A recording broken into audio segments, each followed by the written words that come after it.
German generals fought Eisenhower. They planned against Montgomery. But there was only one Allied commander they truly feared, because he didn't fight like an American. He fought like them. Spring 1944. Berlin. Inside a dimly lit intelligence conference room, German officers stand shoulder to shoulder around a long table, buried beneath aerial photographs, intercepted radio traffic, and reconnaissance reports. Cigarette smoke hangs heavy in the air. Faces are tense. Voices are low. What they are studying is strange. They are not tracking Allied supply depots. They are not counting landing craft. They are not measuring airfield construction. They are tracking one man. His name is spoken carefully, almost reluctantly, as if saying it aloud gives it power. George S. Patton. For months, the German High Command has devoted more intelligence resources to Patton than to any other Allied commander. Not Eisenhower, the supreme architect of the Allied war effort. Not Montgomery, the cautious British field marshal who had chased German forces across North Africa. One American general consumes German intelligence like no other. Why? Because Patton does not behave the way American generals are supposed to behave. Field Marshal von Rundstedt, the senior German commander in Western Europe, personally reviews every report that mentions Patton. Any scrap of information about his location, his movements, even rumors, is classified as high-priority intelligence. Rundstedt has faced brilliant commanders before, but Patton unsettles him. The Germans first encounter Patton in November 1942 during Operation Torch, the Allied invasion of North Africa. It is America's first major ground war against Axis forces. Patton commands the Western Task Force, landing more than 35,000 American troops on the coast of Morocco. German officers expect a slow, methodical advance. That is how the Americans fight: overwhelming firepower, cautious movement, strict adherence to doctrine. What they see instead is alarming. Patton moves fast, faster than American doctrine allows, faster than German intelligence expects. Within 3 days, Casablanca falls. French forces surrender. Patton's troops cover ground at a pace that leaves German observers scrambling to update their maps. This is not how the U.S. Army is supposed to fight. Field Marshal Kasserine, commanding German forces in the Mediterranean, immediately demands detailed intelligence on this American general. Who is he? How does he think? What kind of commander moves like this? The answers are deeply uncomfortable. Patton has spent his entire career studying German warfare. He reads German military theory in the original language. He has walked the old battlefields of World War I, tracing the paths where German armies nearly broke through Allied lines. He understands German operational thinking sometimes better than German officers themselves. And then comes Tunisia. In February 1943, German forces launch a powerful offensive at Kasserine Pass. Inexperienced American units collapse. Soldiers flee. Command breaks down. It is the worst defeat U.S. forces will suffer in the entire war. German commanders watch closely. This moment matters. Will the Americans retreat? Will they lose confidence? Will they fracture under pressure? The answer arrives in early March. George Patton takes command of the shattered U.S. Second Corps. What happens next shocks German intelligence. Within 2 weeks, everything changes. The same soldiers who fled in panic are attacking again. Discipline is restored. Uniforms are tightened. Patrols grow aggressive. German reconnaissance reports describe American units probing their lines with a ferocity never seen before. Something has changed too fast to be explained by reinforcements or new equipment. Someone new is in command. Even Rommel takes notice, writing in his diary that American forces have suddenly become far more dangerous. For the first time, German commanders realize something unsettling. This American general does not just study German warfare, he practices it. And this is only the beginning. The transformation of the American Second Corps after Kasserine Pass leaves German intelligence deeply unsettled. This is not how defeated armies usually behave. Normally, units that break once take months to recover, if they ever do. Morale fractures. Confidence evaporates. Commanders become cautious, defensive, predictable. But under Patton, the Americans do the opposite. They move forward. Patton restores discipline with ruthless speed. Helmets are worn at all times. Weapons are cleaned daily. Officers are held personally accountable for their men. Sloppiness is crushed. Hesitation is punished. But discipline alone does not explain what German observers are seeing. American units begin attacking German positions with bold reconnaissance probes. Patrols push aggressively into contested ground. Artillery is brought forward faster. Supply columns move at night. Command decisions come rapidly, sometimes shockingly so. German officers report something they never expected to write about American forces. They are behaving like us. Patton is not reacting to German moves. He is anticipating them. In July 1943, the Allies invade Sicily. The official plan places the British Eighth Army under Montgomery, in the lead advancing up the eastern coast toward Messina. Patton's U.S. Seventh Army is assigned a supporting role protecting the British flank. On paper, Patton is not meant to steal the spotlight. In reality, he has no intention of sitting still. Almost immediately, Patton drives his forces across western Sicily at a pace that astonishes both allies and enemies. Roads that German planners believe can be held for days collapse in hours. Defensive positions are bypassed instead of assaulted. Units expecting time to withdraw suddenly find Americans behind them. German evacuation plans begin to unravel. What was supposed to be an orderly withdrawal across the Strait of Messina becomes a race against time. German commanders report chaos. Columns bottleneck. Units receive contradictory orders. Officers struggle to maintain control as Patton's spearheads push relentlessly forward. When Patton reaches Messina, he arrives before Montgomery despite starting farther away. German after-action reports describe the campaign with a mixture of professional admiration and genuine alarm. One German officer writes that Patton fights not like an American infantry general, but like a panzer commander. He takes risks. American doctrine forbids. He exploits weaknesses immediately. He refuses to slow down. Most disturbing of all, he thinks like a German. But just as Patton's reputation reaches its peak, something happens that nearly ends his career and gives the Germans a gift they never expected. In August 1943, Patton visits evacuation hospitals in Sicily. There, he encounters soldiers suffering from what is now known as combat fatigue. Patton does not see trauma. He sees cowardice. In two separate incidents, he strikes wounded soldiers, once slapping a man across the face, once threatening another with a pistol. Word reaches Eisenhower. The reaction is explosive. The press turns on Patton. Politicians demand his removal. Editorials call him unfit for command. German intelligence watches the controversy closely. They have identified Patton as the most dangerous American general on the battlefield. Now the Americans may destroy him themselves. For a moment, German officers dare to hope. But Eisenhower does not fire Patton. He reprimands him harshly.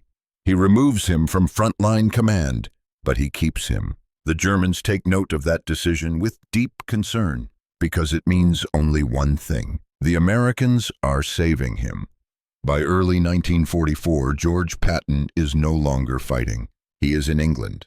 Officially, he holds no combat command. He gives speeches, he inspects units, he waits. To the Germans, this is terrifying. German intelligence tracks Patton's movements obsessively. They know exactly where he is. They know he is not commanding any of the armies openly preparing for invasion. And that makes no sense. From the German perspective, Patton is the Allies' most aggressive, most dangerous commander. No rational military leadership would leave him out of the most important operation of the war. So the Germans draw the only conclusion that fits their logic. Patton must be commanding the main invasion force. What they do not know is that the force Patton is commanding does not exist. The 1st United States Army Group, FUSAG, is a phantom. Its tanks are inflatable rubber. Its headquarters are plywood facades. Its radio traffic is carefully scripted deception. It is the most elaborate military illusion ever created. And it works for one reason alone. The Germans believe Patton is real power. They convince themselves that wherever Patton is, the main attack must follow. They conclude that the true invasion will land at Pas-de-Calais, the shortest crossing point between England and France. They shift their strongest defenses there. They move their best armored reserves there. They wait. June 6, 1944. Allied forces land in Normandy, more than 150 miles southwest of Calais. The invasion Hitler has feared for years has begun, but the German response is hesitant. Is this the real invasion, or is it a diversion meant to draw forces away before Patton strikes at Calais? Field Marshal von Rundstedt wants to release the panzer reserves immediately and smash the beachhead before it can stabilize. The order never comes. Hitler and his staff believe the Normandy landings may be a feint. Patton, they are certain, is still coming. For 6 critical weeks, German armored divisions sit idle near Calais, waiting for an attack that will never arrive. Divisions that could have crushed the Normandy landings in their most vulnerable hours remain frozen in place, all because the Germans cannot believe the Americans would leave George Patton out of the decisive battle. It is one of the greatest intelligence failures in military history, and Patton never fires a shot. On August 1, 1944, George Patton finally returns to combat command. He takes control of the U.S. Third Army. The Germans have been waiting for this moment. They know what Patton can do when given freedom of movement. They know what happens when he is allowed to exploit a breach instead of holding ground. And now the breach exists. Within days of Patton's arrival, the American front explodes outward from Normandy. What had been weeks of grinding attritional fighting suddenly turns into rapid movement. Patton does not push. He breaks through. In the first 2 weeks of August 3rd, Army covers more ground than any Allied force has managed in 2 full months. Columns race through Brittany, then pivot sharply east toward Paris.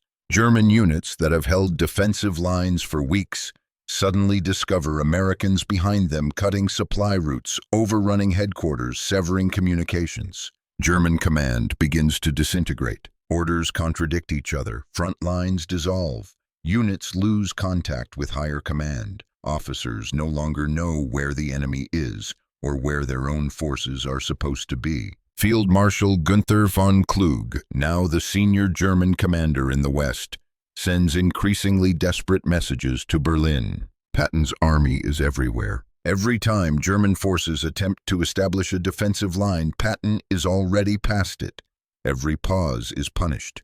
Every hesitation becomes a catastrophe. This is not how German commanders are trained to fight. They rely on elastic defense-controlled withdrawals, deliberate counterattacks. Patton gives them no time. By mid-August, Patton sees an opportunity that could decide the war in France. German armies are retreating through a narrow corridor near the town of Falaise. If Allied forces can close that gap, hundreds of thousands of German soldiers will be trapped. Patton pushes north. Canadian and Polish forces drive south. The pocket tightens. Inside the gap, German units panic. Soldiers abandon vehicles and flee on foot. Officers lose control of their men. Entire formations collapse under relentless pressure. What follows is devastation on a scale German officers have not experienced since the Eastern Front. More than 50,000 German soldiers are captured. At least 10,000 are killed.